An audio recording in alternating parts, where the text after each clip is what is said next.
سلام الله عليكم صحابتي، أتمنى أن تكونوا في أحسن حال.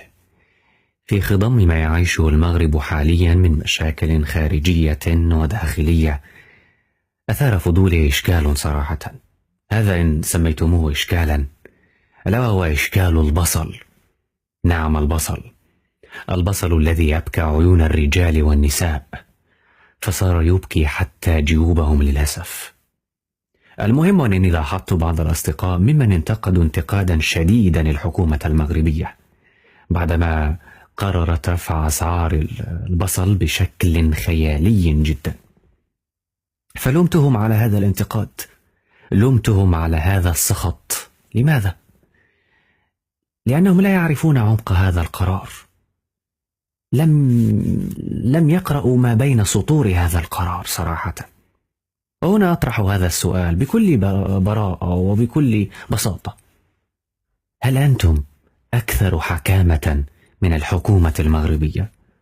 هل أنتم أكثر جزالة من الحكومة المغربية؟ بل هل أنتم أعلم بشؤون التدبير من مسؤوليها؟ ثم هذه الحكومة المغربية لم تسمى حكومة إلا لأنها تحكم. هذا موضوع آخر، تحكم أو لا تحكم. المهم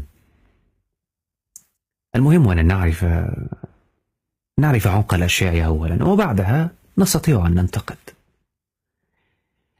في العرف العربي إن أردنا أن نكني شيئا بالرخص نكنيه بالبصل. فلان لا يسوى بصلة، كناية عن الرخص. أرأيت ما فعلته الحكومة المغربية الرشيدة؟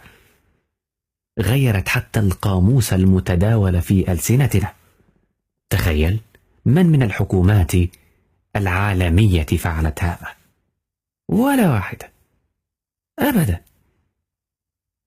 ثم أراكم تستهينون بالبصل. هل تعلمون القيمة التاريخية لهذا البصل؟ يا ولدي، الفراعنة كانوا يقدسون البصل، كانوا يعبدونه عبادة يا ولدي. بل هناك بعض، ليس الفراعنة فقط بل اليونانيون أيضا، هناك بعض الروايات الفرعونية تقول أن العمال الذين كانوا يسهرون على بناء الأهرامات كانوا يأكلون البصل. نعم يا أخي، وجب أن تتقصوا الأمر وبعدها انتقدوا. حول ولا قوة إلا بالله. له فعلا صراحة شر البلية ما يفقع المرارة. شر البلية ما يفقع المرارة. عندما تستنتج استنتاجا لا مفر منه، أن الحكومة المغربية دائما وغالبا تصب قراراتها ضد مصالح المواطن. للأسف.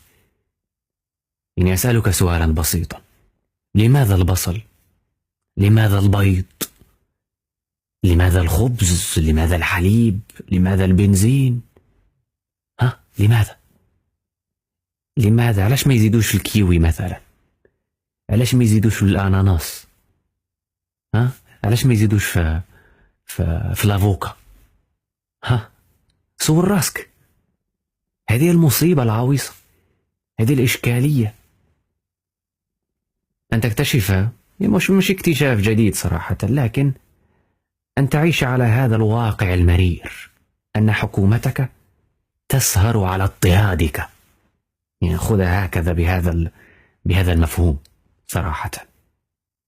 فأن هذا البصل شريان الفقير. أسهل شلاضة تديرها في حياتك في العالم كله، شلاضة ديال البصلة ومطيش، زيد عليها شوية ديال الزيت، شوية ديال الملحة، شوية ديال البزار، شوية ديال الخل، واخا ما يكونش الخل، وتضربها مع الخبز. أنت تعشيتي. طبيعي ما غيزيدوش لا في الكيوي لا في لافات الستونات، هادو غيزيدوك في البصلة، غيزيدوك في الحليب. نعم. إلى متى هذا العبث؟ إلى متى هذا الاضطهاد؟ تلين هذا الحجرة هذه. حقرة جوا وبرا، في الانترنت وفي الجو، في الافتراض وفي الواقع، في الواي بي وبرا الاي بي. مشكلة عويصة يا صاحبي. لا حول ولا قوة إلا بالله. الحديث بقية. بالورقة والقلم خدتيني 100 قلم، أنا شفت فيكي مرمطة وعرفت مين اللي اتظلم. بالورقة